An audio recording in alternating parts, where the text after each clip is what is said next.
오늘은 사사기 11장에서부터 13장까지 우리 세 장의 말씀을 함께 나누도록 하겠습니다. 사사기 11장은 이스라엘의 이 여덟 번째 사사인 입다에 대한 이야기를 보여주고 있습니다. 오늘 말씀 1절은 입다를 큰 용사였다 이렇게 이야기를 하죠. 그런데 사실 그의 어머니는 기생이었고 그 당시의 어떤 문화적인 모습으로 보았을 때 지금도 마찬가지겠지만 큰 용사라고 불리기에는 그의 출신이 그렇게 좋지는 않았습니다. 그런데 입다는 큰 용사로 불릴 만큼 어떤 타고난 힘을 가지고 있었던 것 같습니다. 그것이 다른 형제들에게 위협이 될 만큼 강했던 것이죠. 입다는 기생의 어쨌든 첩이었고 본처의 아들들에게 쫓겨나게 됩니다. 조선으로 말하자면 첩의 아들로 태어나서 온갖 서러움을 당하는 삶이었던 것 같습니다. 그렇게 쫓겨난 입다가 돕이란 땅에서 불량배들과 함께 어울리면서 사사로서의 삶을 살아낼 사람으로 보이지는 않죠. 그런데 마침 암몬이 이 이스라엘을 공격하게 되고 길앗의 장로들은 입다를 찾아와서 암몬과 싸워주기를 요청합니다. 그렇게 해서 좋은 결과가 있다면 네가 불량배들의 두목이 아니라 모든 길앗 주민의 지도자로 세움받지 않겠느냐, 그렇게 제안을 하죠. 형제들로부터 고향에서 쫓겨난 입다에게는 괜찮은 제안이었고 그 제안을 받아들입니다. 먼저 입다가 암몬 왕에게 사자를 보내서 외교적인 수완을 먼저 발휘하죠. 12절부터 28절까지 길게 기록한 입다와 이 암몬 자손들의 여러 대화들을 통해서 우리는 입다가 단순히 힘만 센 사람은 아니라 분명 지혜도 있었고 어떤 수완도 있었던 사람이었다는 것을 보게 됩니다.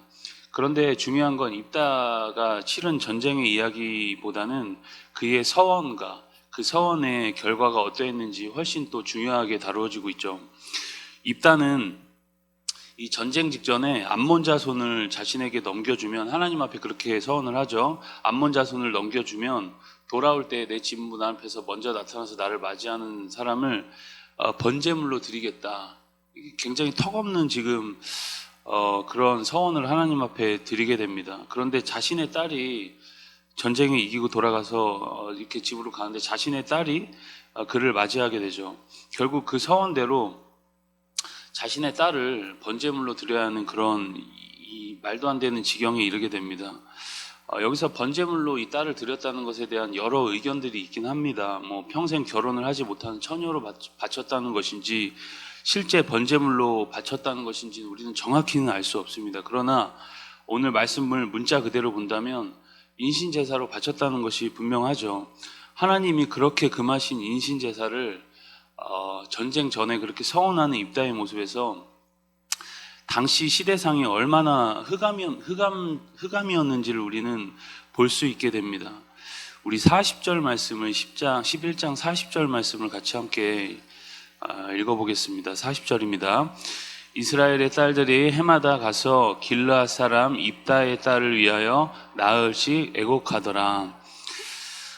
지금 뭐라고 얘기하죠? 이스라엘의 딸들이 해마다 나흘씩 입다의 딸을 위해서 애곡하는 관습이 생겼다, 지금 그런 말을 하고 있는 것입니다. 전쟁의 승리를 지금 기념해야 되는 그런 상황에서 입다의 딸을 매해 추모했다는 것이에요. 승리라는 어떤 그 아름답고 밝은 모습을 볼 수 있는 반면에 또 이스라엘의 이런 죄악된 모습의 이면을 볼 수 있는 장면입니다. 우리가 12장으로 넘어가서 입다는 암몬과의 싸움에서 그들의 항복을 받아내지만 또 다른 위협을 받게 되죠. 우리 1절 말씀을 같이 한번 읽어볼까요? 12장 1절입니다. 에브라임 사람들이 모여 북쪽으로 가서 입다에게 이르되 네가 암몬 자손과 싸우러 건너갈 때에 어찌하여 우리를 불러 너와 함께 가게 하지 아니하였느냐? 우리가 반드시 너와 내 집을 불사르리라 하니. 지금 재밌는 건 입다가 암몬의 위협을 받는 것이 아니라 자신들의 동족인 에브라임 사람들로부터 너와 내 집을 불사르겠다, 지금 그런 위협을 받고 있습니다. 입다가 암몬 사람과 싸우러 나갈 때 자신들을 불러서 함께 가지 않았다, 지금 막 시비를 또 걸고 있는 것이죠. 이건 사실을 보면 이거 억지 주장입니다. 2절에 보면은 입단은 에브라임을 불렀습니다. 분명히 불러서 함께 가자, 함께 싸우자. 그런데 너희에게 나는 어떤 도움도 받지 못했다. 지금 그 말을 하고 있는 것이죠. 그럼에도 이 열쇠를 안고 암몬 사람들과 내가 싸워 이겼다. 그들을 그렇게 설득하고 있는 모습이죠. 입단은 분명 믿음의 싸움을 싸워서 승리를 했습니다. 그런데 에브라임 사람들은 이 고난의 전쟁 후에 영광을 받은 사람들에게 찾아와서 그 사람들을 시기해서 그때 그 나를 왜 부르지 않았냐면서 그렇게 시비를 걸면서 그들에게 지금 뭐 그렇게 하는 것이죠. 이유가 뭘까요?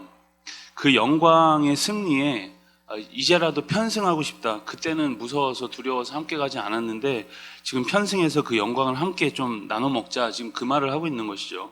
이들의 이러한 행동은 아주 비극적인 결과를 가져다 줍니다. 우리 6절의 말씀도 같이 한번 보시겠습니다. 6절입니다. 그에게 이르기를 시볼렛이라 발음하여 에브라임 사람이 그렇게 바로 말하지 못하고 시볼렛이라 발음하면 길르앗 사람이 곧 그를 잡아서 요단강 나루토에서 죽였더라. 그때 에브라임 사람의 죽은 자가 42,000명이었더라. 시벌렛을 발음해봐라. 우리나라로 따지면 사투리가 안 되는 이제 서로 이제 약간 언어가 발음이 안 되는 그런 게 있잖아요. 그런 것처럼 발음을 해보라 해가지고 시벌렛이라고 발음을 못하면 길라 사람들이 그를 에브라임 사람들 죽이기 시작해서 42,000명을 죽였다 그렇게 이야기를 합니다. 지금 굉장히 이스라엘의 막장의 모습을 승리와 함께 한편으로는 또 지금 막장의 모습도 함께 지금 비추어지고 있는 것입니다. 중요한 순간에 자기들끼리 지금 자중질환하는 그런 모습을 보이는 것이죠. 이스라엘이 얼마나 지금 가망이 없는 민족인가를 지금 성경은 분명하게 보여주고 있는 것입니다. 마지막 13장으로 가면 이스라엘 자손이 다시 우상 숭배에 빠지게 되죠. 하나님은 그들을 블레셋 손에 40년 동안 넘기십니다.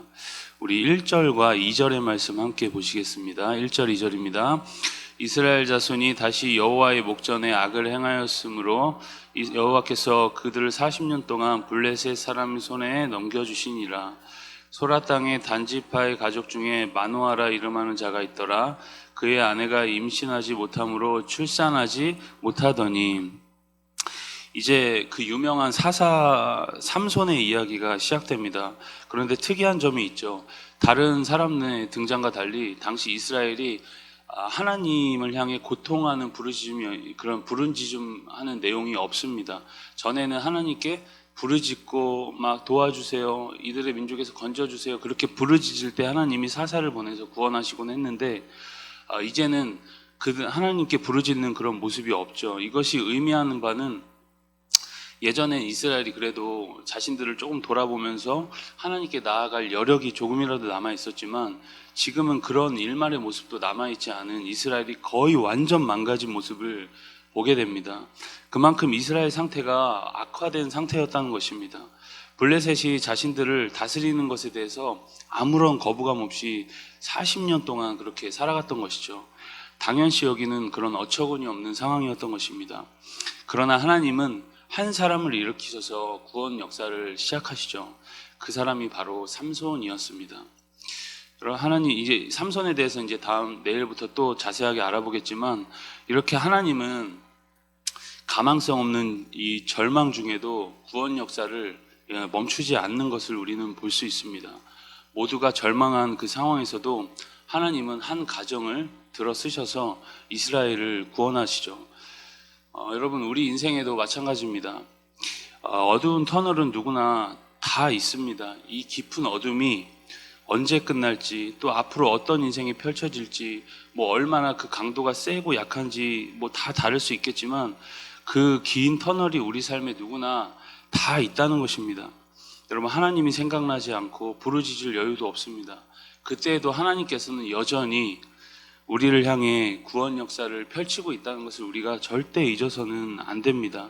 지금도 잊지 않으시고 하나님의 의지로 우리가 잘해서 했다면 뭐 지금 우리는 다 저 밑바닥에 있어야 되지만 하나님의 의지로 하나님은 우리의 구원을 여전히도 이루어가고 계신다는 것입니다. 그래서 우리가 하나님께 소망이 있다, 하나님께만 오직 소망이 있다 그렇게 고백하는 것이죠. 오늘 우리가 이 사사기의 말씀을 한 번 더 경청하시면서 오늘 우리 가운데 일하시고 우리를 구원하시는 분이 주님이심을 믿고 또 힘있게 감당하는 오늘이 되기를 주님의 이름으로 축복합니다. 우리 주의 말씀을 경청합니다. 주의 말씀은 내 발의 등이요 내 길의 빛이니이다.